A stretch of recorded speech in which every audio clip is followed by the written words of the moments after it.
ওয়ালাইকুম আসসালাম। তুই হালিমের বেটা না? হ্যাঁ দাদু। তুই এত বড় হয়ে গেছিস। হালিম আমার 7 বছরের ছোট রে, হালিমের এত বড় বেটা আছে।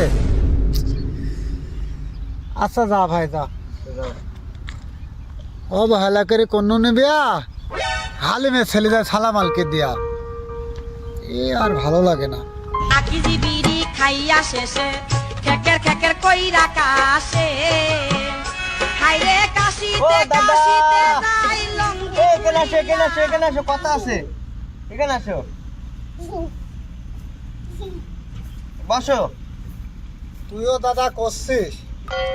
আরে সমস্যা না, আপনার তো সব ভাই ভাই, বসেন। বুঝতেই হবে। হ্যাঁ বসেন।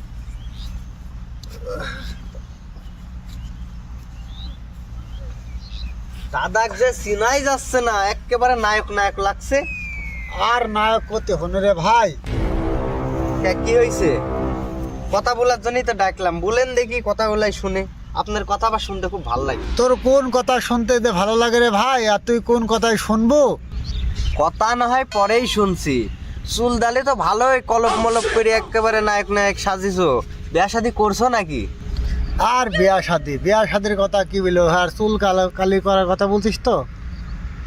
পাকা চুল কাঁচা কোন কলপ দিয়া, জৈবন চলে গেছে, হইল না বিয়া। এই জীবন কাটি গেল ভাবিয়া ভাবিয়া। বাইরে আমার আর মনে হয় হবে নি বিয়া। কে বলিছে এ কথা? আর কেন হবে না আপনার বিয়া? কত বুড়ি বুড়ি লোকের বিয়া হচ্ছে। আবার শুনলাম সেদিন মিয়া দেখতে গেছিলেন, কি ব্যাপারটা ওইডি বলেন, ওইডি শোনার জন্য কেন আপনাকে ডাকলাম। কি বলবো রে ভাই, দুঃখের কথা, কে বুঝলো না মনের ব্যথা।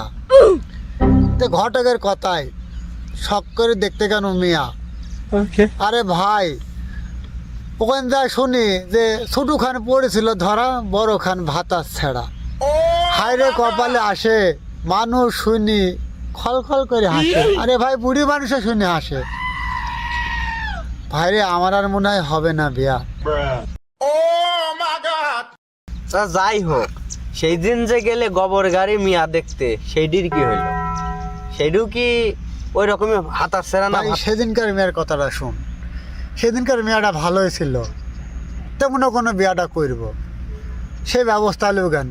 ও আল্লাহ, সেদিন মিয়া দেখতে কেন গোবর গাড়ি? ও মিয়া কয় করবো না বিয়া।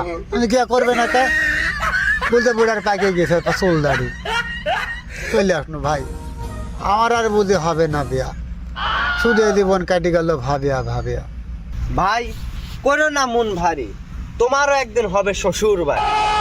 ভাই রে ভাই, সেই আশাতেই করেছি পাকা একটা ঘর বাড়ি। আহ কি স্বাদের বাড়ি। দেখা যাক আল্লাহ কি করে। হবে হবে হবে ভাই, চালিয়ে যাও। এই এখন যে অবস্থায় আছেন একেবারে দেখলেই তো পাগল হয়ে যাওয়ার কথা, কিন্তু ভুলটা সেই দিনই করেছেন গোবর গাড়ি। কেন করলেন না দাড়ি কালার চুল দাড়ি? এই চুল দাড়িটা কালার করে গেলে সেদিন মনে হয় মেয়েটা হয়ে যেত কপালে। আচ্ছা যাই হোক, কে করবে কপালের লেখন ক্ষতি? ও হইছে যা, ওই চলবে।